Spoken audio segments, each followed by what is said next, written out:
on the blue side as we do swap up onto Wednesday. And they have, of course, the very first ban. So what will they do with it? I wonder if they aim anything at Jeebus. In fact, they do. Kalista as the first ban.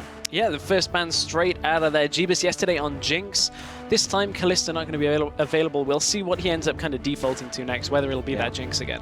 Yeah, maybe even see a Graves. We see a lot of Graves in Europe right now, and they will respond immediately with the Irelia, and then another fast ban of Kassadin from LowLandLions, so taking away that flex pick, and then another ban in the form of Jax. These guys are flying through the bans. There are so many top lane bans right now, and as you said, there's a lot in this game matchup that is going to be between SmittyJ and Morsu up in that top lane. We're not actually having a lot of the carry top laners left anymore. Some of the likes of Nara still available, a couple of other, you may be looking at Rumbles, stuff like that. Lissandra, another top lane champion, a flex pick, not available in this game. Yeah, this is kind of crazy. Kassadin and Lissandra both taken away there. As you mentioned, top is just losing more and more picks, and then the Fizz comes out. Again, if you haven't seen too much of Fizz now, people are saying you can build him as a bruiser, throw him in the top lane, and wow, first pick Braum from LowLandLions. Oh, okay. I mean, they hovered it, and I was like, this isn't something you pick here. Braum this early on, there have been no support bans. And typically Braum isn't the highest tier support either. This is what you'd expect from a support lock with a Janna. In Korea a lot of the time, and you know, a lot of regions that high prioritize Janna. So this is super surprising that LowLandLions are saying, hey, we want our top our first pick to be Braum. Now what this will do is allow a couple more of the more overpowered, perhaps, champions, maybe not over, but stronger champions would be the right way of saying it, to filter through.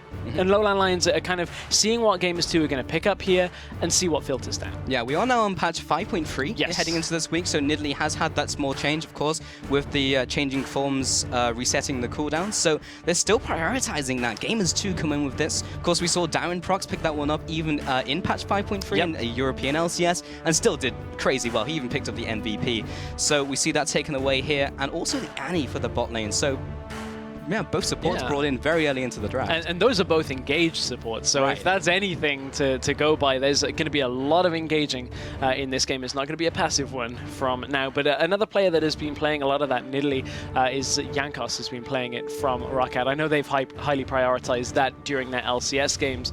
So, you know, a lot of players are saying that it's not as strong as it was, but is still viable. It's still around almost that top tier status. It depends on the player, what their play style is. So I guess we haven't seen it too much out of Gamers2, but if Gilius wants a champion that he could carry on, Nidalee could certainly be the one. Well, that could be the one indeed, Stress. And LowLandLions, they are taking their time with their next couple of picks. Sitting on the Rengar, have locked in the Sivir, so that reveals a little bit more about their composition. You've got the On Hunt now with the Rengar, and you've got this Knife Cat running at you in 1,000,000 miles an hour. Yeah, and there's a lot of, again, engage, mobility. Braum is going to be able to get into position for his ultimate pretty easily here.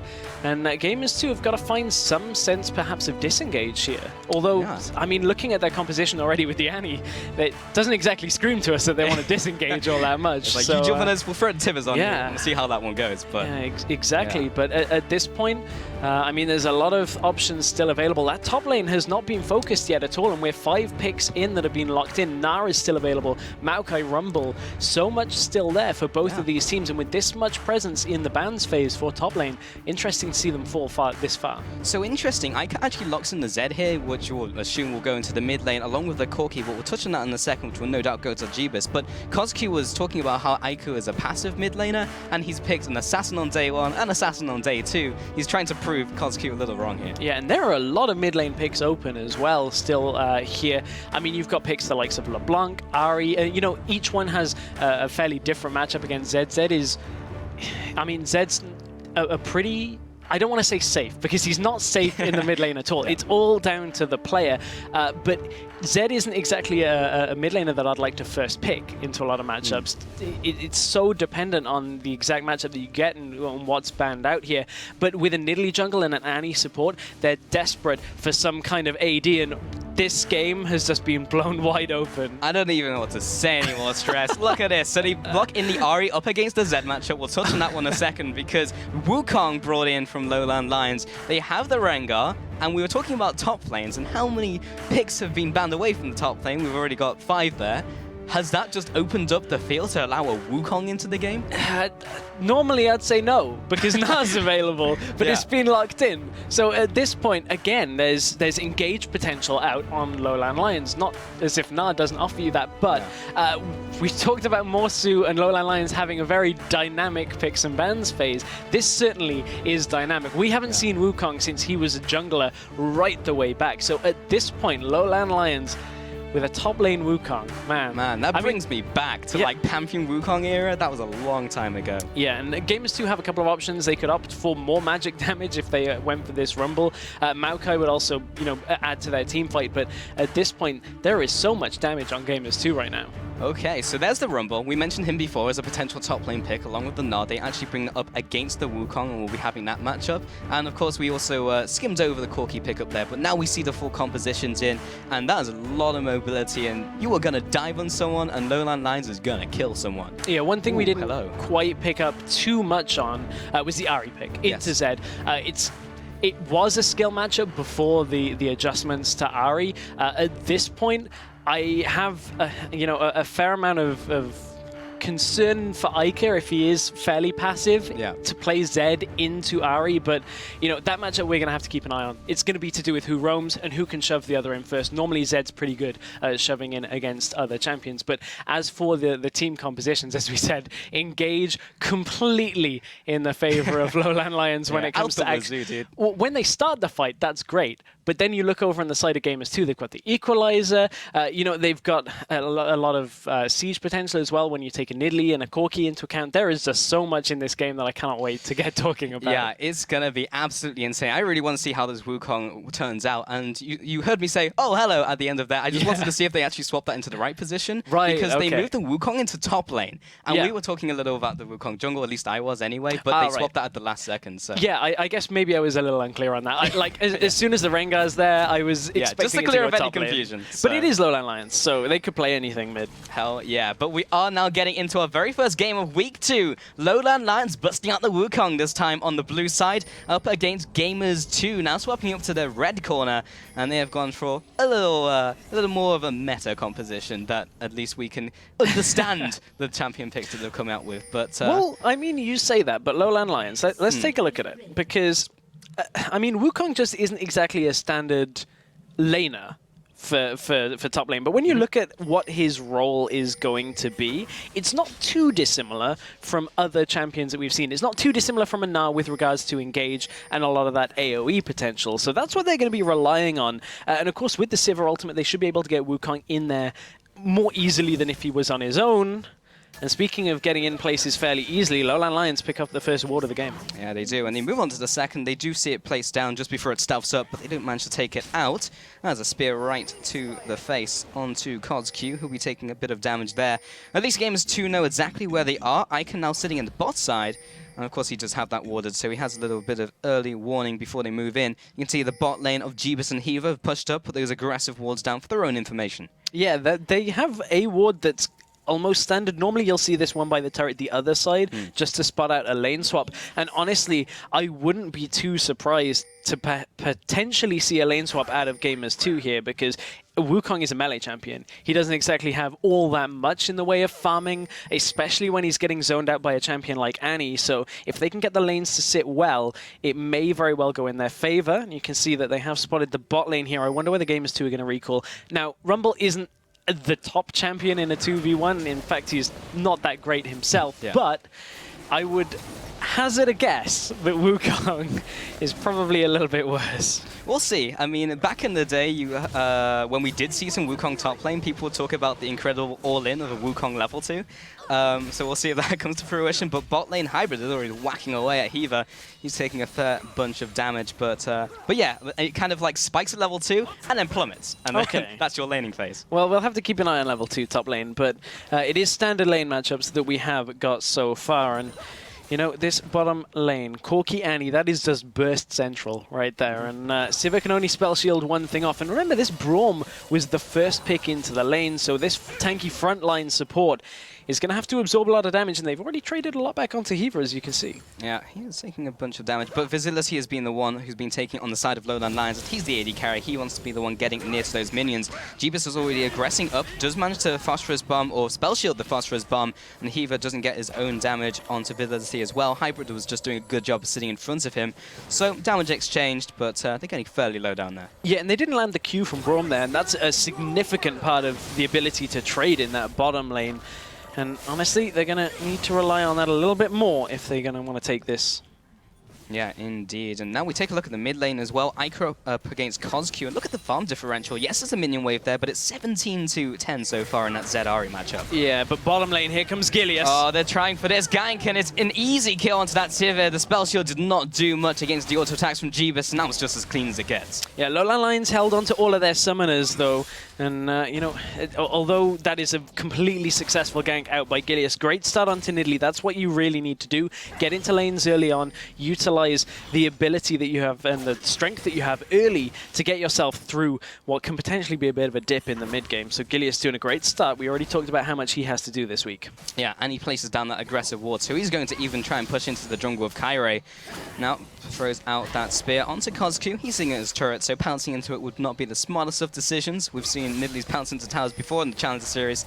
Not worked out so well for some other people. No, it hasn't. But what is working out pretty well is this Zed into Ahri matchup here for Iker. And we said Iker's normally a passive play. He's controlling this early game as you'd kind of expect here, being able to shove in a lot, and we'll have to see if Iker can get a lot of damage and force CosQ back before 6, but something's going to help with that with Hiva roaming up. Oh, what are you doing here? CosQ is a little confused as he just wanders into the Dark Child and then has to head back to his turret. He'll be burning his flash very early into this game. And these are great little trades here for Gamers2. Getting summoners, getting a kill down in the bottom lane, this is exactly what Gamers2 need to do with this composition, because if they don't get significantly ahead, they're going to end up falling behind. But top lane... Oh, Gilius, the patient hunter, he was ready in the bush, and they put all that damage onto the clone from Morsu.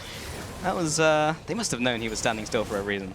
Yeah, I mean, Gilius, a lot of that was from swipe during that damage, but look at Morsu. Every time he goes in, yes, he is getting the farm, but he's taking a lot of damage, and he's had to pick up a flask and potions to begin this game. So, again, I'm desperately keeping an eye on this top lane to see exactly how it's going to go, because, oh, mid! Oh, Iker right underneath CosQ, but he gets charmed. He'll be taking one more tower shot. He'll die for that. Turns into a 1-for-1. That was extremely ballsy, but good charm in the right place. Good charm, great charm, keeps himself at least in this matchup here with the 1-for-1 trade. Iker used everything, was not level 6, and he'd already had an advantage, so, you know, that's a bit of an obscure timing to go in. Normally you'll just see a Zed wait until 6, because he gets all that extra damage and just pretty much gets a near free kill. Exactly, he gets the way out as well, so Iker knew he could get the kill. I don't think he was expecting to die for it. Yeah, it's like, I have the first part of my plan, which is kill him. I don't have the end of my plan.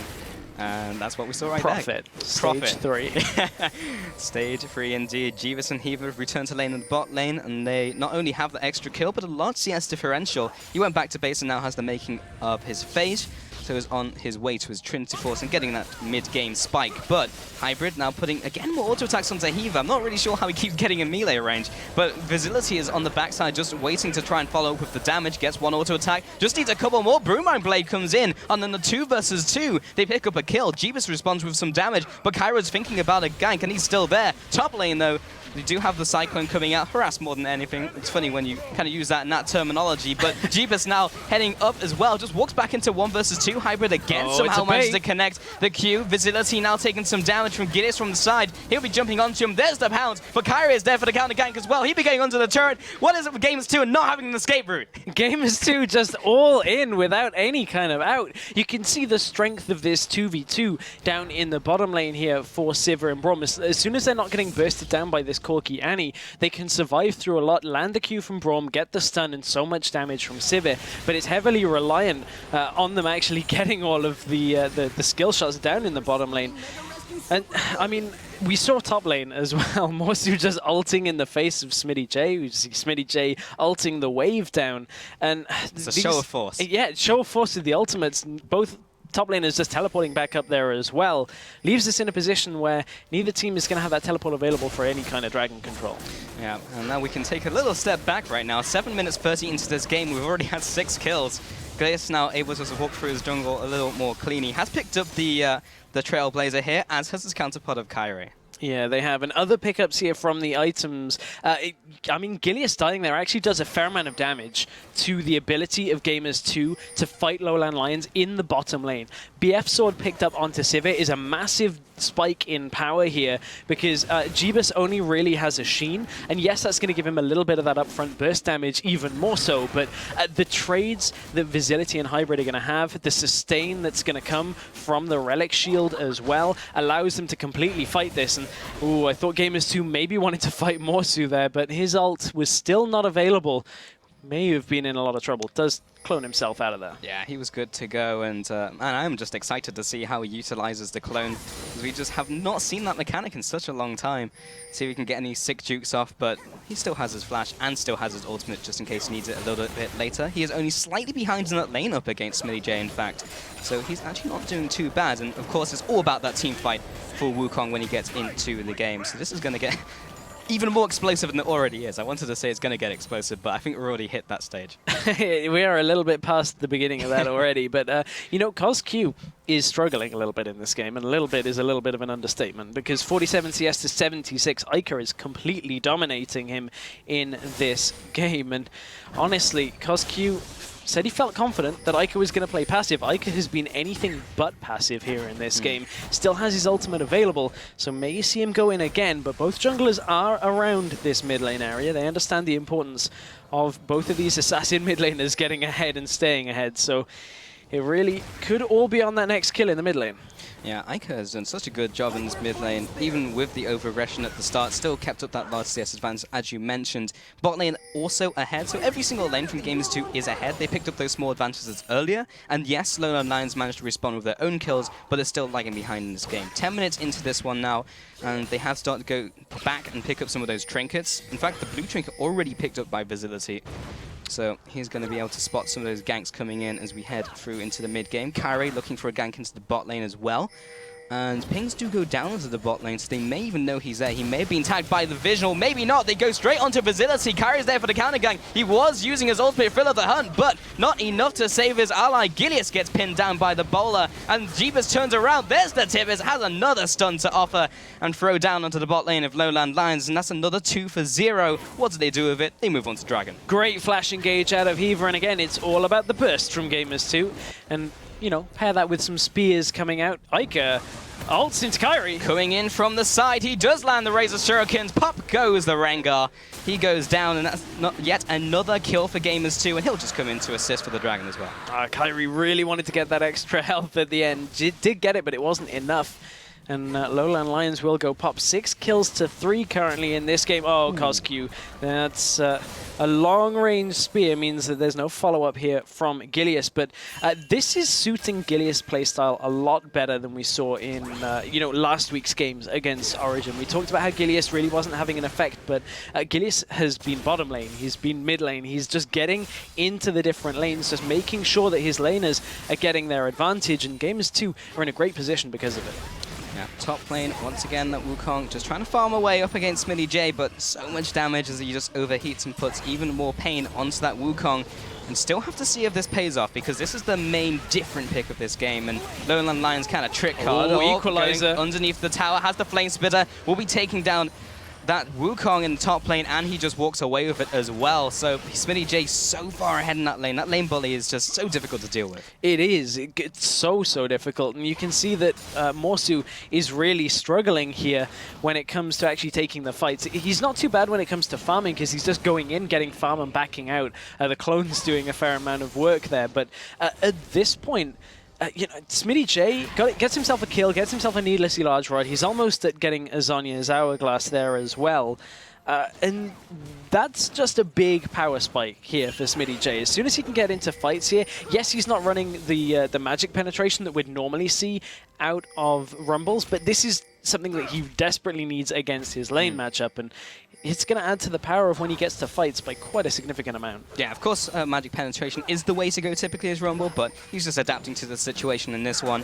So that, looking towards the Ravenous Hydra, in fact, from Morsu, has picked up the Tiamat and the makings of it so far. Interesting build route from him, so into this game. Now looking at the jungle, Gilius actually opts towards the Magus enchant over the Juggernaut.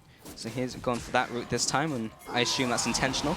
Kyrie heads into the top lane, looking for this gang to come in. Morsu just has a flash, and also the Cyclone as well. He'll be able to pop that in the second. Smitty J is overheated. He doesn't have any chance to answer back onto that gank, and they will get that kill for a 1-for-1 in total in the top lane. Finally, LowLandLions get that ult working, but bottom lane... Tibbers comes down, but the stun was blocked out by the spell shield. Gilius looking to get on top of them, but there's no hunted, so he can't get in range with his pounce. And Hybrid just looks to take point and push them away as they maybe look to go a little bit deeper. Hybrid even saved his ultimate there, so any kind of attempt again from Gamers2 can be deterred a little bit, but it's a red buff steal that they want. Gilius is actually out on his own here, and looks like LowLandLions are going to be able to protect. Oh, Hybrid saying, get off my lawn, Gilius, and or Gilius not. says, no, I'll be taking this red buff, and maybe I'll just kill you as well. Hiva coming in from behind. Vitality blocks yet another spell with his spell shield. Kyrie came in from the top lane and is able to repel that, but Gilius got what he came for. He took the red buff. And LowLandLions White actually have the advantage in the low esports vote. People are thinking that they will run away with this game up against Gamers2. I think a lot of people might be surprised about that, with LowLandLions still certainly on a lot of people's, or under a lot of people's radar. But something important there to note is the red buff trade is actually equal, because Morsu just went and stole red himself from the red side jungle. So Morsu actually uses his teleport to save this tower from going down.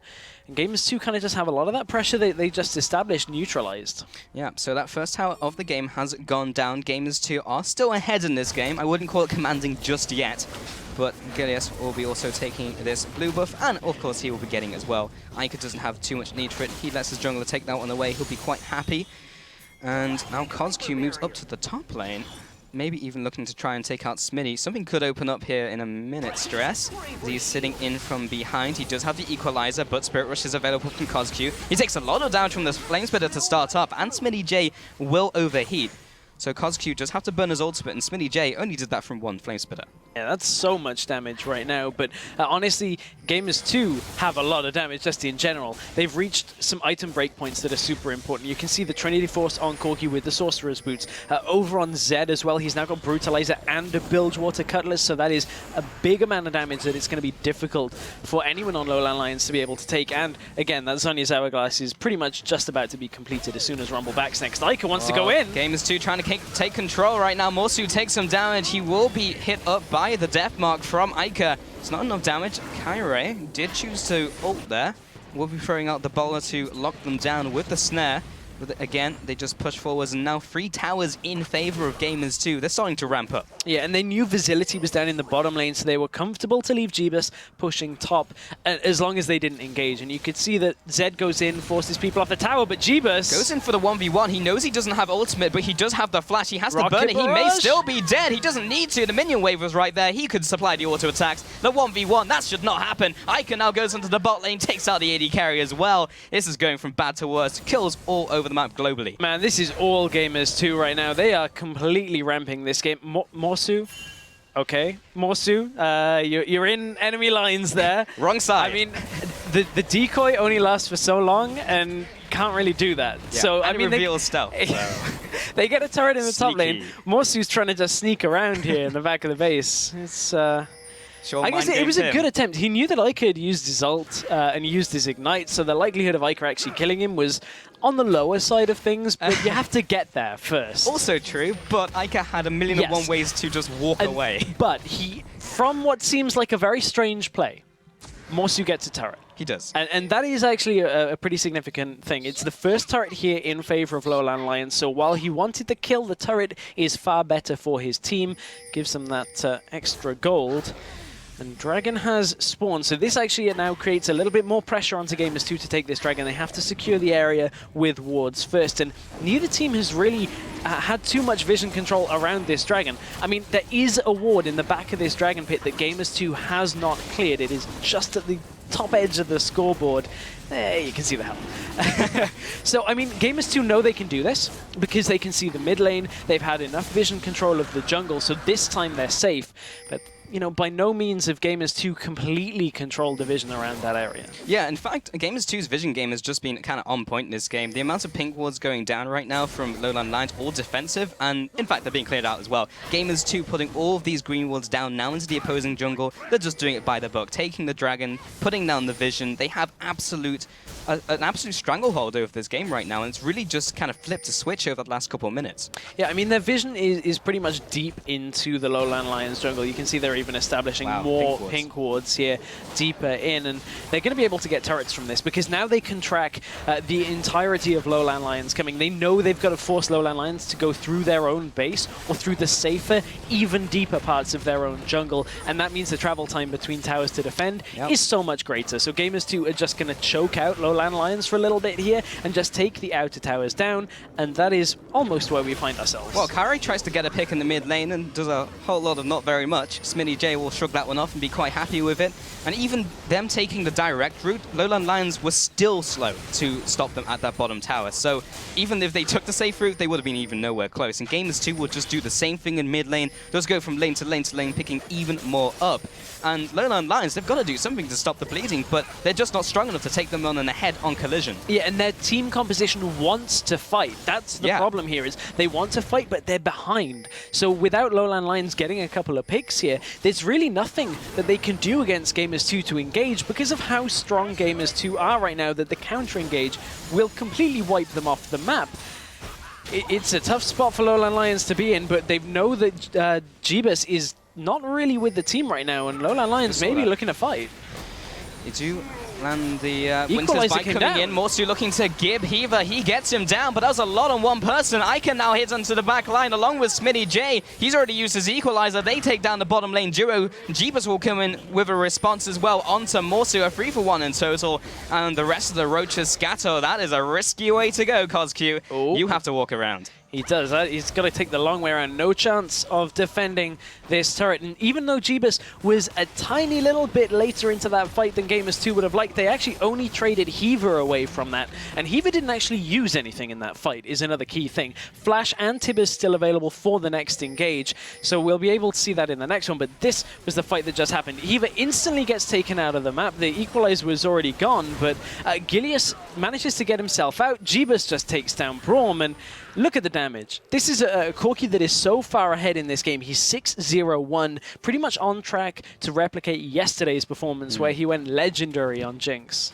Yeah, and wow, that was a lot of fun going to him as well. He's in a very good shape, and after that team fight as well, LowLandLions, they burnt so much on just trying to kill one person, and that person was Heaver. And yeah, if you're bursting all of those ultimates on Jeebus, it might be worth it. You're taking 6 kills off the board, but Heaver will be quite happy to hang on to his Flash Tibbers. And CosQ, there is the Flash. Well, he just needs the Tibbers itself. Smitty J follows up with the damage. CosQ Spirit rushes sideways into Spearcat. Kills him. The problem is LowLandLions are, again, very similarly to yesterday, pushing out into areas where they don't have vision, and you're handing the kill to Gamers2. You're saying, hey, I'm an Ahri, I've still got Flash and my ult available, but I'm going to walk up right next to you, so that by the time I Tibbers you, it's already too late. Yeah. We can already just take you away, and Gamers2 will, every time that happens, go, okay, let's take an objective. Or they should do, but they're kind of angling towards Baron, but I think they're obviously waiting for Jeebus, and they're buying time for Ica to split push down in the bottom lane, because really, there's nobody that can duel Ica. So this is just a patient play here from Gamers2 to say we need to get everybody in the right position, and then we do the objective. Yeah. Who do we sacrifice to Ica? And here we go. Yeah, because now there's 2 people in the bot lane trying to defend. Only now does Cairo rejoin the rest of his team in the mid lane, but they have such a hold over the vision in the top side of that blue team jungle. This is the safest Baron there ever was. And now they only maybe think, maybe they could be on Baron. They ping it, and it's just too late.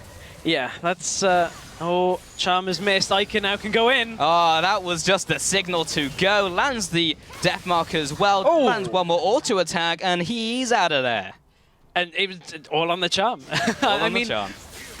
I mean, Ica is in a situation where there's a lot of people after him here. Teleport Come on, Ica. What can you do? Oh, he nukes down Hybrid. He takes one more with him. That's a 2-for-1 so far. Smitty J joins the fight. He goes 1-on-3. There's the Zhonya's. How much can he do turning this one around? Kari sticks around, tries to take down the minions. Doesn't have enough damage with the flame spitter. Coming, though. The rest of the team, they all stuck around. Now Heaver comes in from the backside. Flash, Tibbers goes down. And Jeebus is there to clean up. He offers the damage. He picks up 1, 2, make that 3. And that is the clean ace.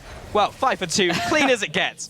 It's not for Gamers2. It is Gamers2. They a little overconfident on that ace. I mean, taking it all the way back, CosQ, if you're in a situation where you need the charm to hit in order for you to completely win that fight without completely losing it, maybe you shouldn't be in that situation because Ica is incredibly strong, is all I'm saying. Yeah, I'm just saying, if you're trying to get that kill, that's maybe a kill that's a little bit risky. But Jeebus knows that he's not in too much danger, I would suspect. But yeah, it's a little bit of overconfidence from Gamers2. Going in 1 by 1, yes, they trade the kills, yes, they get an inhib, yes, they get full control of the game, but that's one of the things they have to be careful of when it comes to playing teams that aren't quite so far behind in this game. Gamers2, since the moment they stepped onto the Rift here, have been in full control. And LowLandLions really haven't felt like they're competing. CosQ always having to ult himself away, and it's a tough spot to be in. Yeah, I've lost count of the amount of times that the ult has had to be a defensive one from CosQ. And that's yet another Dragon going down for Gamers2. I think that makes it 3 now for that team. No, make that 2. I'm good at maths. And they move into the mid lane, and they'll just be taking yet another inhibitor. They'll be trying to siege this one in, but they also have those Baron up minions to tank up the tower. And this is kind of last chance saloon for LowLandLions if they want to do anything more. So from the side, lands the ultimate onto 2, tries to get forward as well, but he dies before he can do anything. Ica comes in, lands onto Hybrid. Will he pop? Not quite enough damage, doesn't have the shuriken over the top of his head. And that is a 1-0. Should be enough to pry themselves into the base of LowLandLions. And that should have been the kind of engage, perhaps, that Morsu's looking for. Oh, Jeebus is going in. Oh, it's go time. There's the big one right onto Facility. He bites the dust. Gideus comes in, managed to snipe off CosQ as well. Hybrid, the 2-man army along with his Rengar. I don't think they're going to pull off a miracle here. And Gamers2 will just solidify their victory. They'll take all 3 inhibitors. Bot lane's pushing in. There's nobody to wave clear here, so it's tutorial style out of Gamers2, taking down all 3 inhibs. But I mean, Gamers2 have just reached their power spikes and just never let go. And LowLandLions never had an opportunity to get their comp working. They wanted to team fight. They were behind and couldn't team fight, and Gamers2 exploit that. Yeah, we never saw the full extent of what they wanted to do. That being from LowLandLions, because they were just punished from minute 1, and it was just hitting those power spikes, hitting that Trinity Force, and running away with the game. Impressive showing by Gamers2. Yeah, and while I don't think the game itself was reliant on those picks, the Wukong pick is something that we don't see too much, and I wouldn't write that pick off just from this game, because Gileas had an impact in the early game that completely dictated the pace. And it didn't matter whether you had a Wukong or a Gnar or whatever top lane. You can substitute anything. Yeah. At that point, Gileas got the bot lane ahead. Jeebus was getting a lot of damage. You had the trades in mid lane, trades in bottom lane, and it could have gone okay for LowLandLions when they got the BF sword on Sivir, but Gileas comes back down to the bottom lane, makes sure that they punish them, and Gamers2 looking a lot sharper this week. Yeah, indeed. And we even said this at the very start. They need to put up these consistent performances against the rest of the teams. Of course, Origin was going to be their big target to try and take down in week 1, but that's a tall task. And now they're performing up against these other teams. And that makes them 2-2 right now. That means LowLandLions are also 2-2. So they're actually paired up in the leaderboard, and we'll see how they progress through the weeks. But yeah, if Gamers2 keep performing like that, clearly they haven't been unmotivated by or demotivated from the first week stress. But we're going to take a quick time out, but when we get back, Team Dignitas EU and Mouse take to the Rift once more. We'll see you in a sec.